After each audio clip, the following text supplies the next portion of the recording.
This is Conversations with Women in Sales, an award-winning podcast created by Barbara Giamanco, who hosted the first 67 episodes. Listen to interviews with amazing women about their journeys in their sales careers, often discussing sales leadership tips, ideas, and strategies. We aim to inspire women to consider a sales career and for some women to grow into sales leadership. Men, we appreciate your allyship.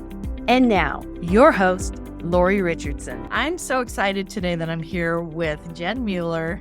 Jen, I've known you for a long time. You are a sideline reporter for the Seattle Seahawks and also the Seattle Mariners.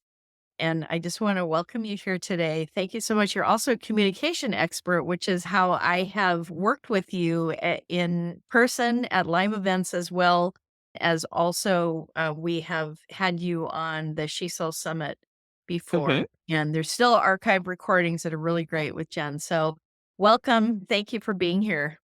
Thank you. This will be fun. I always enjoy a chance to talk with you, Lori. That's great. And we were talking about mindset and just about this is a time where economy is cyclical and we're in a little bit of a it wasn't a recession, but we all know people who have been laid off. We know people who have not hit their numbers in sales. And I just wonder how, of all the people I know, you're someone who you're on the sideline for teams that both win and lose. And you've seen a lot of both. And I just wonder how you stay focused and how other people stay focused when you're around people that might be down, depressed, mad, and so forth. I think the first thing is, and sometimes I term this, I talk to losers, right? Everybody thinks about a sideline reporter job being super fun because after a win, it is. After a loss, I still have to go in and get 5 or 6 interviews with guys who really would prefer not to see me coming with a microphone. And so when you are in that situation, the first thing that I have noticed to be true is you have to be honest about what happened.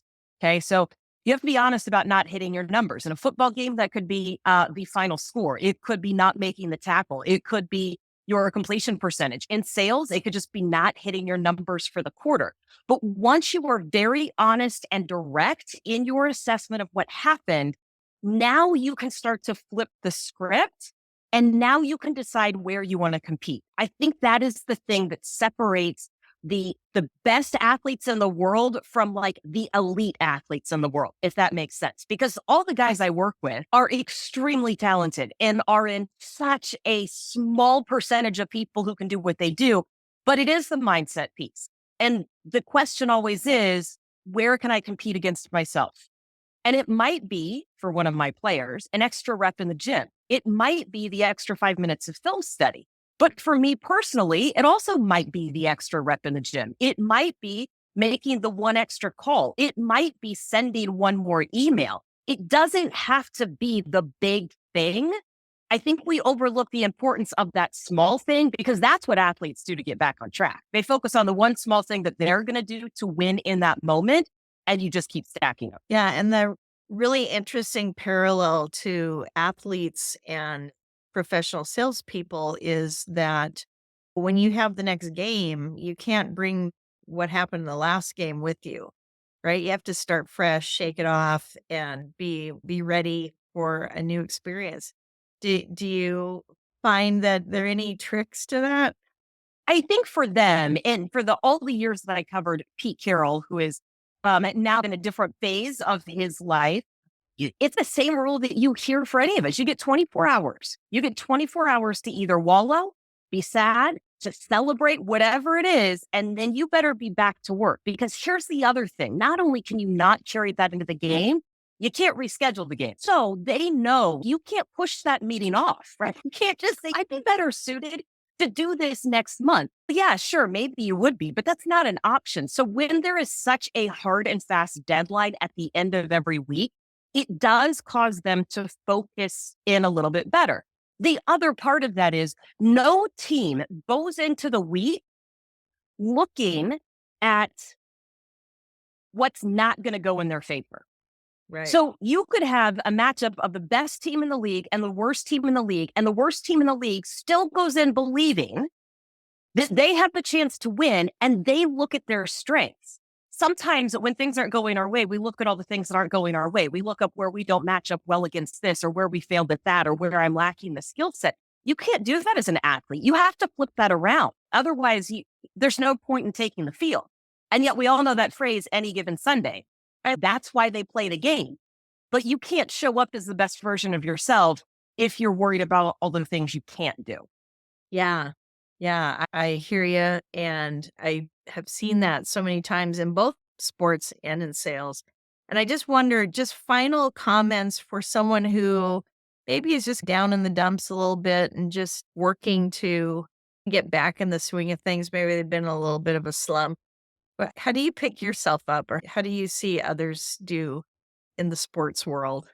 Well, I think one of the coolest things that happens in a sports world is watching teammates celebrate the success of other teammates.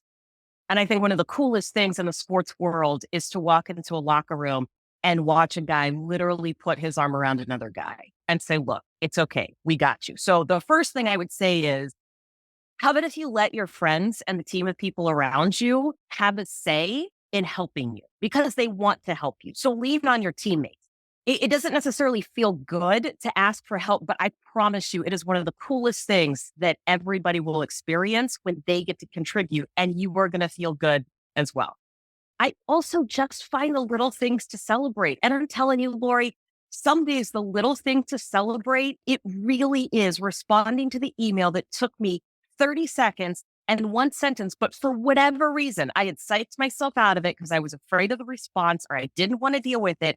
And it's just being able to identify the one thing that you're going to celebrate that day. I don't care how small, I don't care how big, but you've got to find a way to start stacking wins. And so you have to figure out what that win is. Every time I go into a locker room, my win is getting one of those guys to say hello to me.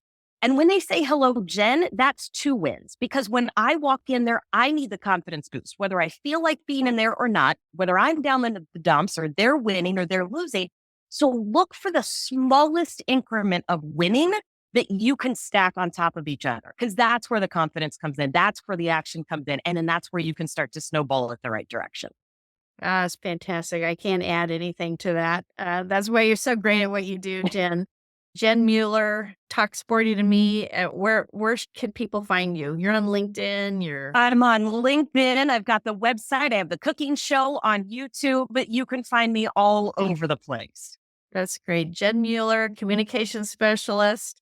Thank you so much for your time today. And let's hope that everyone has got a great mindset for the rest of their day or week, depending on when they listen to this. Absolutely. Thanks for listening to this episode of Conversations with Women in Sales. You can find all of our episodes at womensalespros.com/podcast. Help us spread the word, and let's change the face of B2B sales.